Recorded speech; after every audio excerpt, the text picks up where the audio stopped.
North south అంటూ విభజిస్తారా అంట. దేశాన్ని ముక్కలు చేసే మాటలు ఆపాలి.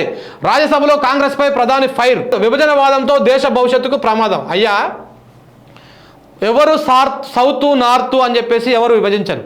కానీ ఒక తల్లికి ఇద్దరు బిడ్డలు ఉంటే ఇద్దరు బిడ్డలను సమానంగా చూడాలి. ఒకరిని ఎక్కువ ఒకరు తక్కువ చేసి చూస్తే 100% మనస్పర్ధలు వస్తాయి, 100% గొడవలు వస్తాయి, 100% విభజన లొల్లి వస్తుంది.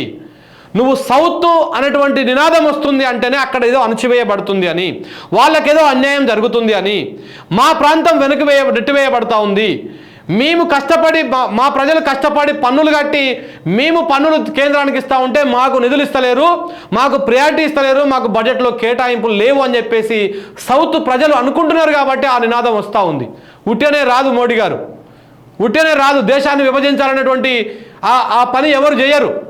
అందరం కలిసి ఉండాలి, దేశం యునైటెడ్గా ఉండాలి, బలంగా ఉండాలి, ప్రపంచం ముందు అద్భుతంగా మనం తలెత్తుకొని ఉండాలనేటువంటి మాటనే ఉంటుంది అందరికీ. కానీ మీరు లోపల దేశం పేరు చెప్పి, సమైక్యత పేరు చెప్పి, దేశం యునైటెడ్గా ఉండాలని పేరు చెప్పి, దేశభక్తి పేరు చెప్పి మీరు ఒక ప్రాంతాన్ని వేస్తూ ఉంటే, ఒక ప్రాంతం మీద వివక్ష చూపిస్తూ ఉంటే, దక్షిణ ప్రాంతం మొత్తాన్ని ఎండబెడతా ఉంటే 100% అక్కడ విప్లవం స్టార్ట్ అవుతుంది. ఎవడేం దాన్ని ఆపలేదు.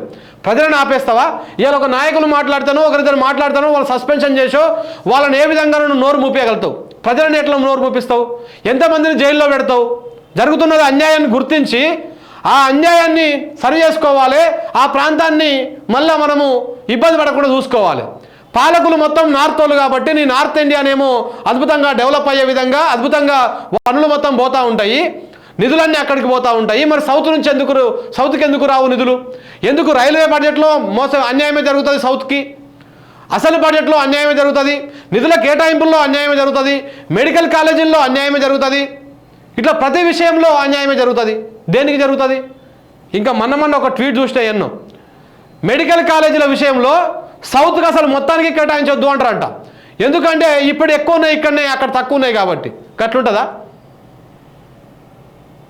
సో ఈ విధంగా దుర్మార్గమైనటువంటి పరిస్థితులు కనపడతా ఉన్నాయి దేశంలో. 100% వస్తుంది. ఎక్కడైతే అణచివేయబడతారో అక్కడే పోరాటం పుడుతుంది. అది ప్రజల నుంచే వస్తుంది. ఏ నాయకుడు పుట్టించాల్సినటువంటి అవసరం లేదు. ప్రజల నుంచే తిరుగుబాటు స్టార్ట్ అవుతుంది. ప్రజలు ఇవాళ రేపు అన్ని చదువుతూ ఉన్నారు, అన్ని చూస్తూ ఉన్నారు, ఆలోచిస్తూ ఉన్నారు. నువ్వు ఇలా విభజిస్తారని నువ్వు ఒక మాట చెప్పి ఏదో ఓలాడి ఏడుపులు ఏడిస్తే మరి నీ గుజరాత్కు ఉన్నటువంటి ప్రియారిటీ, నీ గుజరాత్కి ఇచ్చేటువంటి నిధులు ఎందుకో తెలంగాణకి ఇస్తలేవు, ఎందుకో ఏపీకి ఇస్తలేవు, ఎందుకో కర్ణాటకకి ఇస్తలేవు, ఎందుకో తమిళనాడుకి ఇస్తలేవు, కేరళకి ఇస్తలేవు, దేనికి ఇస్తలేవు? కేరళకి ఇప్పటిదాకా ఒక మెడికల్ కాలేజ్ కూడా శాంక్షన్ చేయలేదంట వీళ్ళు దుర్మార్గులు. అంటే ఎంత వివక్ష ఉందో మీకు సౌత్ మీద మీరు చూడండి. సో కాబట్టి 100% అన్యాయం జరుగుతూ ఉంది కాబట్టి ఈ నినాదం వస్తూ ఉంది, ఈ వాదం వస్తూ ఉంది. నిధుల కోసం ఢిల్లీకి వచ్చి ధర్నాల ఒక రాష్ట్ర ప్రభుత్వం జాతీయ పార్టీగా చేయడం దారుణం. మా బొగ్గు మాకే, మా ట్యాక్స్ మాకే అంటే ఎలా? ఇదెక్కడి న్యాయం? ఇట్లయితే దేశం నడిచేది ఎట్లా? అంటే మేమందరం కడతా ఉంటాం, మా సొమ్ముతోటి నువ్వు దొబ్బి తిని పంతా ఉంటాం అనమాట. నీ బీహార్ నుంచి ఎందుకో రాదు అంత ట్యాక్స్, నీ యూపీ నుంచి రాదు ఎందుకో అంత ట్యాక్స్, ఎందుకు వస్తలేదు? అంటే మీరందరూ సోమరిపోతులు. మీరందరూ అక్కడ వాళ్ళని ఏం చేస్తూ ఉన్నారు? ప్రజలను కనీసం వాళ్ళకు ఉద్యోగం కల్పించి వాళ్ళకు ఎంప్లాయ్మెంట్ సృష్టిస్తే అక్కడ వాళ్ళు పనిచేసుకుంటారు, ట్యాక్సులు కడతారు, ప్రభుత్వానికి ఉపయోగపడతారు, ప్రజలు మంచి జీవనం సాగిస్తారు. అవన్నీ మీరు అక్కడ చేయక మీ పాలకులకు చేతగాక దశాబ్దాల కాలం నుంచి ఇదే 2 జాతీయ పార్టీలే కదా ఎలుకుంటూ వస్తూ ఉన్నాయి. అక్కడ చేతగాక ఇక్కడ సౌత్లో ఉన్నటువంటి వాళ్ళ నుంచి వచ్చినటువంటి పనులతోటి మీరు అక్కడ కులుకుతూ ఉంటే మరి రాకేం చేస్తుంది? ఈ నినాదం 100% వస్తుంది. అన్ని ప్రాంతాలు అభివృద్ధి చెందితేనే దేశం ముందుకెళ్తుంది. మరి ఇదే పని తెలంగాణ విషయంలో ఉండాలి. ఎందుకంటే దుర్మార్గంగా వ్యవహరించారు తెలంగాణలో. ఒక్క కోచ్ ఫ్యాక్టరీ ఇవ్వలేకపోయినావు నువ్వు వీటికి. ఒక్క ట్రైబల్ యూనివర్సిటీ ఇవ్వడానికి 9.5 సంవత్సరాలు పట్టింది నీకు. ఒక అగ్రికల్చర్ యూనివర్సిటీ ఇవ్వడానికి ఇబ్బందులు అయినాయి నీకు. బయ్యారం ఉక్కు ఫ్యాక్టరీ ఆడ మాకు ఉన్నది, ఖనిజ సంపద ఉన్నది అన్నా కానీ మీరు ఇవ్వలేదు. కానీ సంపద లేని దగ్గర మీరు ఎన్నో ఇచ్చుకున్నారు. తెలంగాణ విషయంలో ఎంత చేసిరు మీరు? ఇక్కడ ఒక ఆర్బిట్రేషన్ సెంటర్ వస్తే దానికి శిఖండి లెక్క అది ఇక్కడ వచ్చే దాన్ని తీసుకుపోయి ఇంకొకటి గుజరాత్లో పెట్టుకున్నావు నువ్వు. ఇలాంటి పక్షపాత ధోరణి నువ్వు నీ గుజరాత్ మీద చూపించుకోవచ్చు. ఇక్కడ సౌత్ నుంచి మాకు అన్యాయం జరుగుతుందని చెప్తే అది దేశ విభజన అవుతుంది. ఇది ఒక విద్రోహ చర్య అవుతుంది. ఇక బండిగాడు మాట్లాడతాడు, వానికి బుద్ధి ఉందో లేదో ఆ కరీంనగర్ ప్రజలకు వాళ్ళకే అర్థం కావాలి. వాడు ఏమంటాడు ఉగ్రవాదుల కంటే ఎక్కువనంట, చెప్పులు తీసుకొని కొట్టాలి. అదే గుజరాత్లతో మోస్టావు కాదు బడి సంజయ్ చెప్పులు, ఆ చెప్పులు తీసుకొని కొట్టాలి. ఏంది నీకు ఉగ్రవాద దానికంటే ఎక్కువ?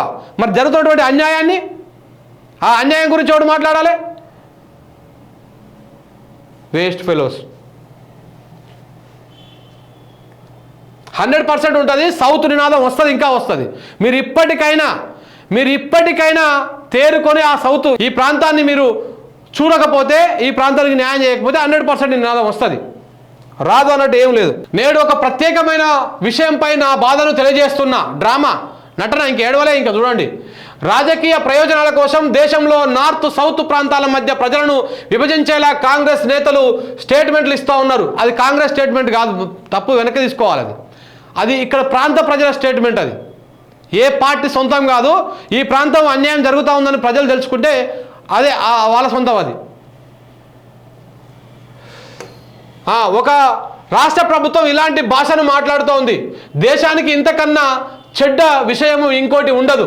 ఇలాంటి మాటలు దేశానికి మంచి కావు. ఇవి దేశ భవిష్యత్తును ప్రమాదంలో పడేస్తాయి. 200% నువ్వు చెప్పిన దానికి నువ్వు ఒప్పుకుంటున్నావు. ఈ ప్రాంతం అన్యాయానికి గురవుతూ ఉంది అని. ఏది దక్షిణ భారతదేశం అన్యాయానికి గురవుతూ ఉందని నీ మాటల్లోనే ఉంది మోడీ. అందులో స్పష్టంగా అర్థమవుతా ఉంది. నీ చెంచాగాలు నీ గుజరాతీ బానిసలు ఆడిన మొత్తుకుంటారేం కానీ ఆ కుక్కలకు ఆ బానిసలకు ఎవడు భయపడుతూ లేడీడ.